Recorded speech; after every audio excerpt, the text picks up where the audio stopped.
కి స్వాగతం. ఈ రోజు వార్తా విశేషాలు. పుట్టినరోజు సందర్భంగా శుభాకాంక్షలు కూడా తెలియజేస్తున్నాం. అనంతపురం జిల్లా ప్రజల తరపున, అనంతపురం జిల్లా వైఎస్ఆర్ కాంగ్రెస్ పార్టీ తరపున, కార్యకర్తలు నాయకుల తరపున కూడా జన్మదిన శుభాకాంక్షలు కూడా తెలియజేస్తున్నాం. జగన్మోహన్ రెడ్డి గారు యొక్క పుట్టినరోజు ఈరోజు ప్రతి ఇంటిలో కూడా ప్రతి ఒక్కరు కూడా తమ సొంత బిడ్డని యొక్క పుట్టినరోజు ఎంత సంబరంగా చేసుకుంటారో అంతకు మించి సంబరంగా ఈరోజు ఆంధ్ర రాష్ట్రంలో అందరూ కూడా ఈ పుట్టినరోజు వేడుకలను ఘనంగా కూడా చేసుకుంటున్నారు.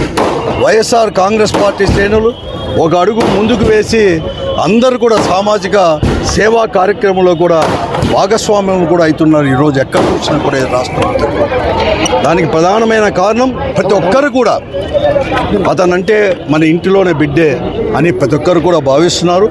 ఆ రోజు డాక్టర్ వైఎస్ రాజశేఖర రెడ్డి గారు ముఖ్యమంత్రిగా ఉన్నప్పుడు ప్రజలనేది కూడా అవకాశం ఇచ్చినప్పుడు ఈ రాష్ట్రాన్ని పరిపాలించమని చెప్పేసి ఒక పరిపాలనలో సంస్కరణలు తీసుకొచ్చేదే కాకుండా సంక్షేమ కార్యక్రమాలు అనేది కూడా చేసి శాచ్యురేషన్కి ఒక అర్థం అనేది కూడా చెప్పి, శాచ్యురేషన్ అంటే ప్రతి ఒక్కటి అర్హత ఉన్న ప్రతి ఒక్కరికి కూడా ప్రభుత్వం యొక్క సంక్షేమ కార్యక్రమాలు అందాలని చెప్పేసి సంక్షేమ కార్యక్రమం రూపొందించి ముఖ్యంగా ఆరోగ్యశ్రీ అయితేమి, ఫీజు రియంబర్స్మెంట్ అయితేమి, మైనారిటీ వర్గాలకు ముస్లిం మైనారిటీలకి 4% రిజర్వేషన్ కల్పించే దాంట్లో అయితే అలాగే అనేకమైన కార్యక్రమాలు కూడా ఆ రోజు కూడా చేయడం కూడా జరిగింది.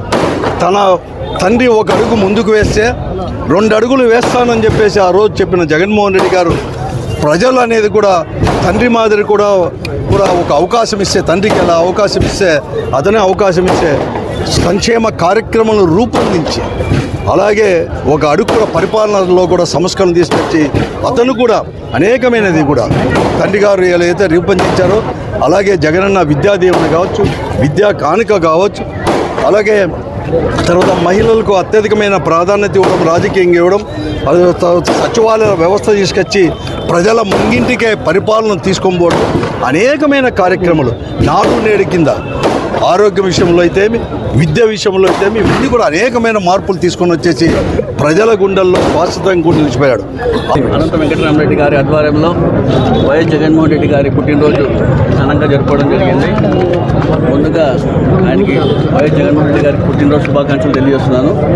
దేశ చరిత్రలోనే ఎక్కడ లేని విధంగా మేము ఈరోజు అధికారంలో ఉన్న ప్రతిపక్షంలో ఉన్న ప్రజల కోసం పోరాడే మనిషి ఎవరైనా ఉన్నట్టు కదా అది వైఎస్ జగన్మోహన్ రెడ్డి గారు. గతంలో కూడా మనం చూసాం పేదలకు ఏ విధంగా ఆయన అండగా ఉండాలని చెప్పేసి ఆయన చేసిన పాదయాత్రలో ఏవైతే హామీలు ఇచ్చినాడో ప్రతి ఒక్క హామీని నెరవేర్చుకుంటూ హామీలన్నీ నెరవేర్చిన ఘనత ఎవరైనా కూడా వైఎస్ జగన్మోహన్ రెడ్డి గారు.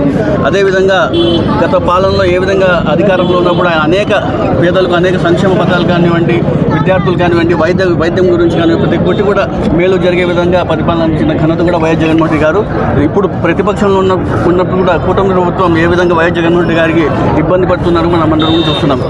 ఈ 6 monthsలోనే ఏ విధంగా ఆయనకి ఇబ్బందులు ఎదుర్కొంటున్నారు కూడా మనమందరూ కూడా ఒకసారి గమనించాలా. అమెరికాలో కుంభకోణం అంటారు, వాళ్ళ కుటుంబంలోనే కక్ష సాధింపు చర్యలు తీసుకొని వాళ్ళ కుటుంబంలోనే ఏదో డిఫరెన్సెస్ తీసుకోవాలని చూస్తున్నారు. అదేవిధంగా తిరుపతి లడ్డు విషయంలో కానీ ప్రతి ఒక్కటి కూడా ఏమైనా కూడా ఈరోజు కూటమి ప్రభుత్వం 6 నెలల్లో ఎంత వ్యతిరేకం వచ్చింది కూడా మీరు అందరూ ఒకసారి గమనించాలా. అవునప్పటికీ కూడా ప్రతి ఒక్కరు కూడా కార్యకర్తలు ప్రతి ఒక్కరు కూడా ఏమైనా కూడా వైఎస్ జగన్మోహన్ రెడ్డి గారికి అండగా నిలవాలని తెలియజేసుకుంటూ రాబోయే రోజులు మంచి రోజులు వస్తున్నాయని తెలియజేసుకుంటూ మరోసారి వైఎస్ జగన్మోహన్ రెడ్డి పుట్టినరోజు.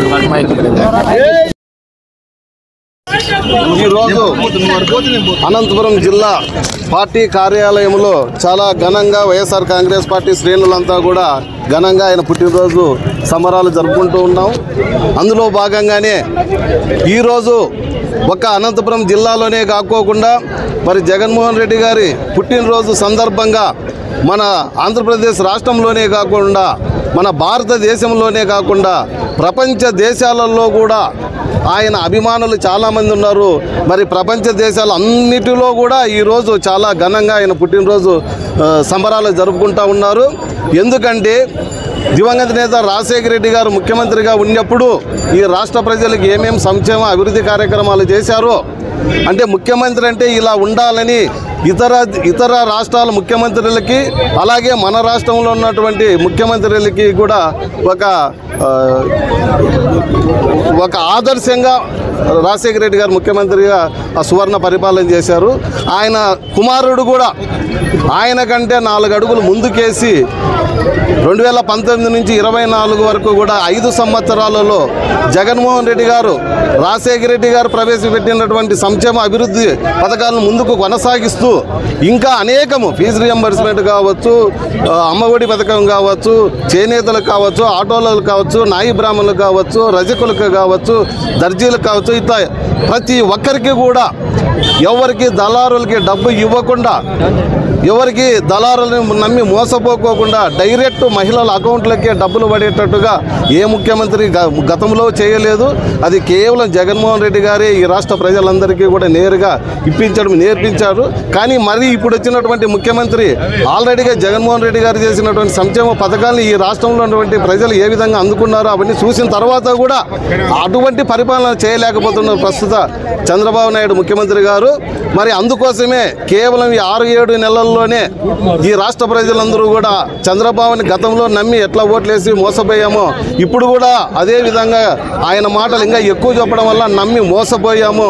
జగన్మోహన్ రెడ్డి గారు నేరుగా మాకు డబ్బులు ఈ పార్టీకి ప్రతి ఒక్క అకౌంట్లో కూడా డబ్బులు పడతాండే, మా పిల్లలు చదివించుకుంటాంటే, మా కుటుంబాలు బాగుపడతాండే. మరి ఇతను ఎప్పుడు తొందరగా దిగిపోతాడో, ఎప్పుడు వినాశనం అయిపోతాయో, ఎప్పుడు జమిలీ ఎలక్షన్లు వస్తాయో, మరి జగన్మోహన్ రెడ్డి గారిని ఎప్పుడు ముఖ్యమంత్రి చేసుకోవాలని చెప్పి ఈ రాష్ట్రంలో ఉన్నటువంటి వైఎస్ఆర్ కాంగ్రెస్ పార్టీ నాయకులు, కార్యకర్తలు, అభిమానులే కాకుండా ప్రజలందరూ కూడా కోరుకుంటున్నారు. కాబట్టి అది జరిగి తీరుతుంది. అతి తొందరలోనే జగన్మోహన్ రెడ్డి గారు ముఖ్యమంత్రి మరి సువర్ణ పరిపాలన వస్తుందని చెప్పని నేను ఈ సందర్భంగా మీ అందరికీ తెలియజేస్తాను.